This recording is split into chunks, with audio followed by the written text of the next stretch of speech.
Mes senoji Viduklės koldūniniai ir dabar kilo klausimas po furoro internete, ar jau Žemaitija taip nusigyveno, kad tenka valgyti zebrą, kengūrą, krokodilą. Čia jūs to koldūnus tuoj darot iš nevilties, nes neliko lietuviško jaučio, avies, ar kaip čia nutiko? Nu, esam senoji Viduklės koldūninė, esam seniausia koldūninė Lietuvoje. Tai koldūnų turim 8 rūšis, virtinukų turim 10 rūšių. Tai tam, kad turėtumėm įvairovę, tai turim ir su krokodilu, ir su zebru, ir su kengūra. Patys auginat, pavyzdžiui, krokodilą? Mes ir kiaulių patys neauginam. O jeigu rimtai pasiteisina tokia inovacija? Labai. Atvažiuoja šeimom, tiesiog vaikai nori, ir šiaip daug kas pamato, tai nustemba ir labai nori paragauti. O kas populiariausia iš šito egzotinių? Iš šitų 3 egzotinių krokodilas. Krokodilas? O žmonės sugrįžta, vieną kartą pabandė ir toliau jau nebenori?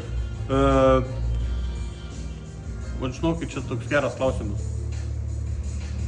Gal labiau pabandyti, gal labiau nori, to prasme, tai jie yra brangesni kažkiek, tai gal kasdien valgyti juos labiau matyt nori išbandyti, paragauti, bet aš dabar nepasakysiu, ar yra tokių, kurie valgo antrą kartą.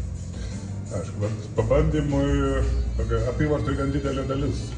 Nu, jinai turi savo dalį apyvartoje. O kas populiariausia numeris 1? Populiariausia yra Viduklės koldūnai.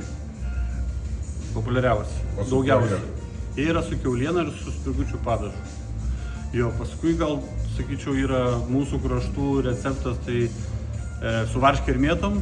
Čia jau būtent Viduklė, va čia Nemakščiai ir gal link Skaudvilės tokie va yra.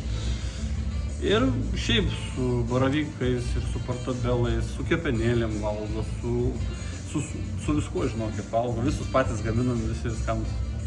Tai aš manau, o sezonas ryškus ar ne jau dabar? Jo, jau sezonas jau prasidėjęs jau senai. Pakeliui į Palangą.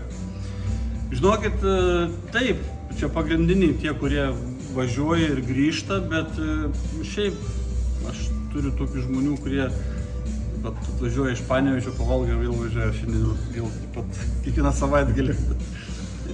Smagu. O iš kur perkat zebrą, kengūrą? Zebra kengūra yra įmonė Kaune, kuri veža. Tai jie vieninteliai, daugiau niekas Lietuvoje neveža. Ir man atrodo, krokodilo daugiau niekas neperka, tik mes vieni iš jų.